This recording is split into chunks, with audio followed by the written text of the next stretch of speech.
वंचितला सोबत घेण्यावरून महाविकास आघाडीमध्ये अजूनही मतभेद कायम असल्याचं चित्र आहे। आंबेडकर सोबत येतील असं महाविकास आघाडीचे नेते म्हणत असले तरी देखील महाविकास आघाडीमध्ये प्रवेश मिळण्याबद्दल प्रकाश आंबेडकरांच्या मनात अजूनही साशंकता आहे। त्यामुळे नेत्यांची मनं जुळली असली तरी आंबेडकरांची महाविकास आघाडीत एंट्री कधी होणार हा प्रश्न आहे। पाहूयात हा रिपोर्ट। वंचितला मवियाची दारं अजूनही बंदच।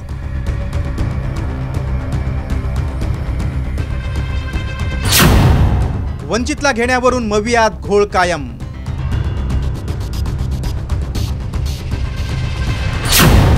मवियाचं ठरलं मग वंचितचं कुठं अडलं?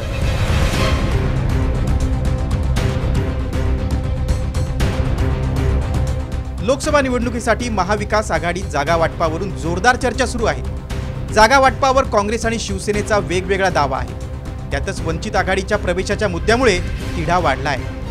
प्रकाश आंबेडकरांनी महाविकास आघाडीला प्रत्येकी 12 जागांचा प्रस्ताव दिलाय, पण त्यावर मवियानं कोणतीच प्रतिक्रिया दिलेली नाही। त्यामुळे मवियाची दारं अजून तरी वंचितसाठी खुली झाली नसल्याचं प्रकाश आंबेडकरांना वाटतंय। पण आंबेडकरांना इंडिया आघाडीत मानाचं स्थान मिळेल असा दावा मवियाच्या नेत्यांनी केलाय। इंडिया आघाडीत कधी प्रवेश होईल? आता तो त्यांनी ठरवायचा आहे की कधी आम्हाला प्रवेश द्यायचा आहे। तो आमच्यासाठी अजून तरी दारं बंद आहेत। ते आता असे इंडिव्हिज्युअल सहमती नाही ना, ते इंडिया आघाडीची सहमतीचा प्रश्न आहे। प्रकाश आंबेडकर, शिवसेना आणि राष्ट्रवादी काँग्रेस यांच्यामध्ये चांगला समन्वय आहे। प्रकाश आंबेडकर आणि उद्धव ठाकरे यांचा संवाद आहे। प्रकाश आंबेडकर आणि माननीय शरद पवार यांचाही संवाद आहे। महाविकास आघाडीमध्ये त्यांना स्थान राहावं यासाठी आमच्या चर्चा सुरू आहेत। वंचित बहुजन आघाडी आणि महाविकास आघाडी यांच्यामध्ये उत्तम समन्वय आहे आणि उत्तम चर्चा सुरू आहे। प्रकाश आंबेडकरांच्या मुद्द्यावरून महाविकास आघाडीत अजूनही मतभेद असल्याचं दिसून आलंय। एकीकडे ठाकरे गट आणि शरद पवार गटानं वंचित मवियासोबतच येणार असल्याचा दावा करत असताना काँग्रेसच्या नाना पटोलेंनी मात्र वेगळी भूमिका मांडली।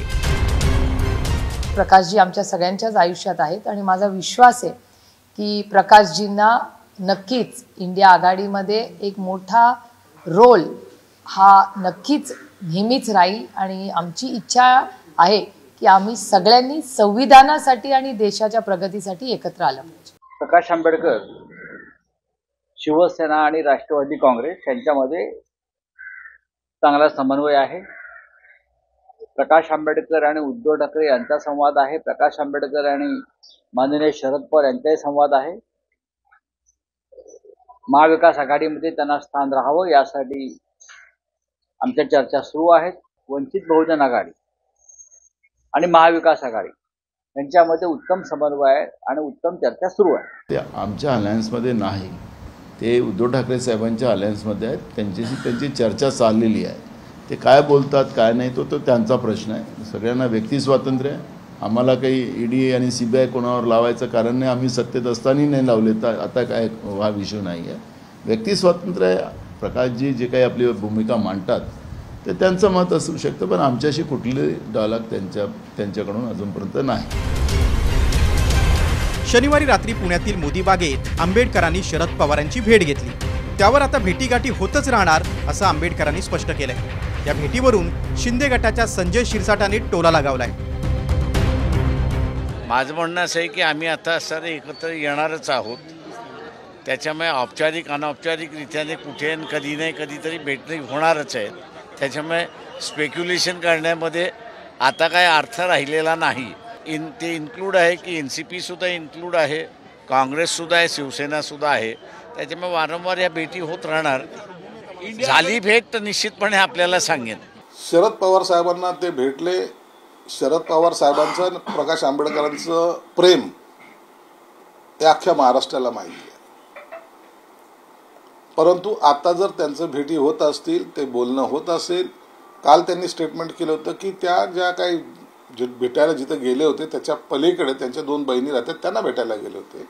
आज ते म्हणतात की आम्ही त्यांना भेटलोय आणि आमची बोलणी चालू आहे, तर आमच्या त्यांना शुभेच्छा आहेत। त्यांनी यांच्याबरोबर युती जर होत असेल तर त्यांना आमच्या शुभेच्छा आहेत।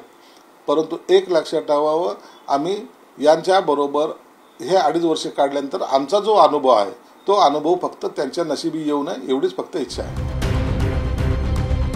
आंबेडकर आणि पवार यांच्यातला वाद खूप जुना आहे, त्याची वेळोवेळी प्रचितीही आली आहे. पण आता भाजपला टक्कर देण्यासाठी हे दोन्ही नेते वाद मिटून एकत्र यायला तयार झालेत. पण जागा वाटपाचं काय करायचं हा प्रश्न आहे. वंचितनं मवियासमोर समसमान प्रत्येकी 12 जागांचा फॉर्म्युला ठेवलाय. मोदींची हुकुमशाही रोखायला एकत्र यायला हवं. राज्यातल्या 48 जागांपैकी प्रत्येक पक्षाला 12 जागा मिळाव्यात. आम्ही 12 जागांचं सूत्र 26 डिसेंबर 2023ला सुचवलंय. या समान जागा वाटपामुळे मवियाचा अंतर्गत वादही संपेल असं वंचितचं म्हणणं आहे. प्रकाश आंबेडकरांचा हा जागा वाटपाचा फॉर्म्युला मवियातल्या मित्रपक्षांच्या पचनी पडण्याची शक्यता कमी आहे. त्यामुळे आंबेडकरांना रुचेल असा कोणता फॉर्म्युला महाविकास आघाडी देणार हे पाहायचंय. ब्युरो रिपोर्ट, साम टीव्ही न्यूज.